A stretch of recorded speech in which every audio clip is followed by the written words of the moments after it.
Good afternoon, everybody, from the Sunday edition of the 2015 Little League World Series here in South Williamsport, Pennsylvania. I am Mitch Rupert. He is Chris Masse from the Williamsport Sun-Gazette. We're here to talk to you a little bit about some things we saw Saturday here at the World Series, along with some consolation games we're going to be talking about for Monday. Chris, this is a great day of games here on Sunday. 4 winners bracket games. We've already seen Venezuela beat Uganda 7-0. Luis Castillo strikes out 14 and throws a one-hitter. But I was over there for that game. Saw a lot of good things from Uganda, so I still think Uganda is a team to watch out for. Saturday was kind of a redemption day in these losers bracket games. We saw Kentucky win after they got beat pretty bad by California the day before. Chinese Taipei scores 16 runs after they get beat by Japan. Australia with a shutout win after they played a good game the other day. And Rhode Island, after being no-hit by South Carolina, comes back and wins yesterday. Was it a redemption day for some of these teams? Absolutely. Like you said, for Kentucky, they lose 14-2. I think they had a lot to prove. And Rhode Island getting no-hit by Alex Edmondson. There's not too many teams that are going to get hits off of Alex Edmondson, so there's no I'm 32. I wasn't getting a hit off Alex Edmondson. I would want no parts of him. I'd be pulling a John Kruk against Randy Johnson in the All-Star game against him. So Rhode Island was made. Jason Padalano said after the game, they had a lot to prove. They were motivated after that. They wanted to come out and make a statement. And they wasted no time doing it. 5 two-out runs in the first inning. Sure. They got all 6 runs with 2 outs. And it was a good win for them against a real game Missouri team that wouldn't die. And then you look at Kentucky coming off the 14-2 loss. Get a great pitching performance from Carson Kelly. Hold off a comeback. Devin Obi with the home run. So I think both of those teams wanted to make a statement, and they did. And Gary Bucci said after the game, the Rhode Island manager, he felt like this validated them being here. And I don't think they needed to validate themselves. Anybody that's here has already validated themselves as champions, but you can tell it meant a lot to them.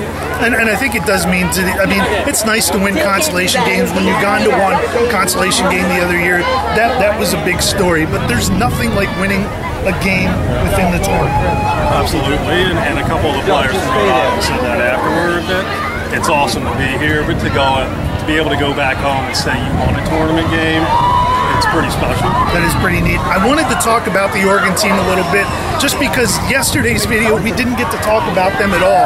They got a tremendous pitching performance in a 1-0 loss to Pearland, Texas, a one-hitter, dueling one-hitters in that game. And then yesterday, they're down 7-0, I believe it was, in the 6th inning, and they rallied for 5 runs. This is a pretty darn good Oregon team, and they're walking out of here 0-2 in the tournament. It just doesn't seem right. Yeah, I mean, they're a hit or so away from maybe winning both games. I mean, in the winners bracket final, it's like Dylan McLean in the first game calls himself McNasty. What a great nickname too. Yeah, and he showed why. I mean, a lefty with great stuff, throws hard. 12 strikeouts against an undefeated Texas team.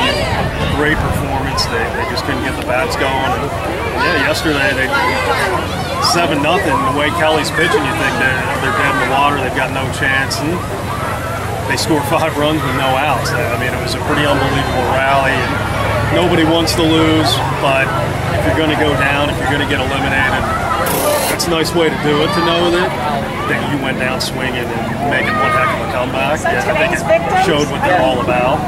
Today's games, all 4 games today, are winners bracket games, and these matchups, Chris, we talked about yesterday how great these matchups are, and I think we're pretty safe in saying that even the 4 losers of today are probably the favorites going into the elimination games that they play next. But give me a team you think that lost in that first game, that won yesterday, that you think could still win a game or 2 and make a run in this tournament. Kentucky's in a good spot because they have their AC library watch ready to go Monday against either Pennsylvania or South Carolina. And California was able to hit them hard in the first inning. California's hit a lot of pitchers hard this year, and he's a super competitor. I think he's going to be ready to go and give them a shot against whoever it is. So I think he gives them a good shot. And Rhode Island is going to play either Texas or California.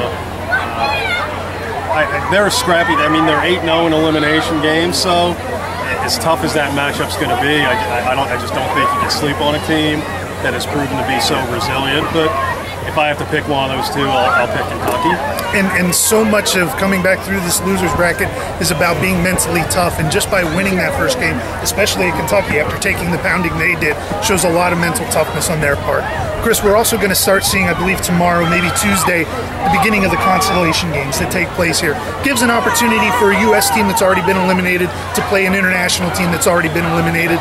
What are the importance of those games, and why is it good to see them played?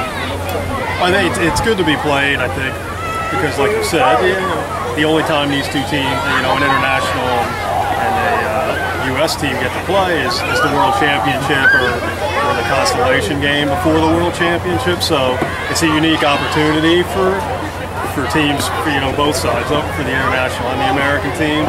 And good for them to see other parts of the world, and I think that's a neat aspect of it. But I think from a player's standpoint, from a coach's standpoint, it gives you an opportunity to get that win and go out here on a high note. To be able to say that you won a World Series game, like you said, that's pretty special. And to be able to know that you won your last game as a little leaguer, that's the only other way you can do that if you get here is to win the whole thing. So it's a pretty nice achievement. And we saw, like I mentioned before, when Uganda won that consolation game a couple years ago, how big that was, just for that entire country to have a little success. That's going to do it for Chris and I here from day three of games of the 2015 Little League World Series. You can read all of Chris's stories from the U.S. side of the tournament at www.sungazette.com. Follow all of us on Twitter. We got great insights for you all this week, the entire Sun-Gazette staff. From the Sunday edition of the Little League World Series, he's Chris Masse. I'm Mitch Rupert. We'll talk to you later.